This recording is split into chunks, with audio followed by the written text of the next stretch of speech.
Hello everyone, welcome to our new video. আজকের এই ভিডিওতে আমরা কথা বলবো নর্থ বেঙ্গল ইউনিভার্সিটিতে অ্যাডমিশন হওয়া নিয়ে। যে সমস্ত ছাত্রছাত্রীরা নর্থ বেঙ্গল থেকে বিলং করছো এবং যারা ল নিয়ে পড়াশোনা করতে চাইছো বা যাদের স্বপ্ন রয়েছে যারা আইন নিয়ে পড়াশোনা করে নিজের ক্যারিয়ার গঠন করবে, তাদের জন্য north Bengal university notification publish করে দিয়েছে। ইতিমধ্যেই north Bengal university notification publish করেছে। সেখানে BA-LLB এর ফার্স্ট সেমিস্টারে অ্যাডমিশনের জন্য অ্যাপ্লিকেশন শুরু হয়ে গিয়েছে। 20 মে 2026 থেকে অ্যাপ্লিকেশন শুরু হয়েছে এবং অ্যাপ্লিকেশনের লাস্ট ডেট হচ্ছে 1 জুন 2026 পর্যন্ত। সুতরাং তোমরা যারা নর্থ বেঙ্গলে বসবাস করছো তাদের জন্য খুব সুন্দর সুবর্ণ সুযোগ যে তোমরা এখানে অ্যাপ্লাই করতে পারবে। তবে কিছু ক্রাইটেরিয়া রয়েছে যেটা মেনটেন করতে হবে। তাহলে আসি, আজকে আমরা তোমাদেরকে সমস্ত ক্রাইটেরিয়া, অ্যাপ্লিকেশন ফিস এবং এজ লিমিট কত রয়েছে সমস্ত জিনিস নিয়ে আজকের এই ভিডিও তুলে ধরছি। প্রথম হচ্ছে অ্যাপ্লিকেশন ফিস। অ্যাপ্লিকেশন ফিস রয়েছে 500 টাকা এবং SC ST OBC এর জন্য রয়েছে 200 টাকা।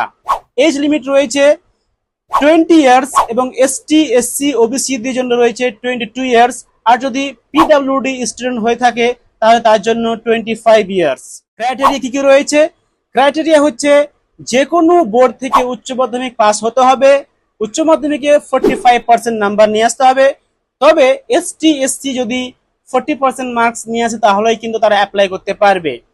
সুতরাং তোমরা যারা উত্তরবঙ্গে থাকছো আর ল নিয়ে পড়াশোনা করতে চাইছো তারা অবশ্যই 1 জুনের আগে পর্যন্ত অ্যাপ্লাই করে নেবে এবং এত সুন্দর যে সুযোগ তোমাদেরকে দেওয়া হয়েছে তোমরা সেই সুযোগটা গ্রহণ করবে। তবে একটা কথা বলে রাখি, নর্থ বেঙ্গল ইউনিভার্সিটি কিন্তু কোনো প্রকারের এন্ট্রান্স এক্সাম কন্ডাক্ট করে না। এখানে সম্পূর্ণ অ্যাডমিশনটা হয় মেরিট বেসে, অর্থাৎ যারা উচ্চ মাধ্যমিকে ভালো র্যাঙ্ক করেছো বা ভালো নাম্বার নিয়ে এসছো তারা কিন্তু খুব সহজেই এখানে অ্যাডমিশন পেয়ে যাবে। আর একটা কথা বলে রাখি, তোমরা অনেকে হয়তো ভাবছো যে ল নিয়ে পড়ার জন্য কি কোনো একটা পার্টিকুলার স্ট্রিম থেকে আসতে হবে। তাহলে আমি এর অ্যান্সারে বলবো না, তুমি যে কোনো স্ট্রিম থেকে এসে লয়ে অ্যাডমিশন হতে পারবে। তোমার যদি উচ্চ মাধ্যমিকে ভালো নাম্বার হয়ে থাকে তাহলে তুমি কিন্তু অবশ্যই নর্থ বেঙ্গল ইউনিভার্সিটিতে অ্যাপ্লাই করো, অবশ্যই তুমি সেখানে চান্স পেয়ে যাবে।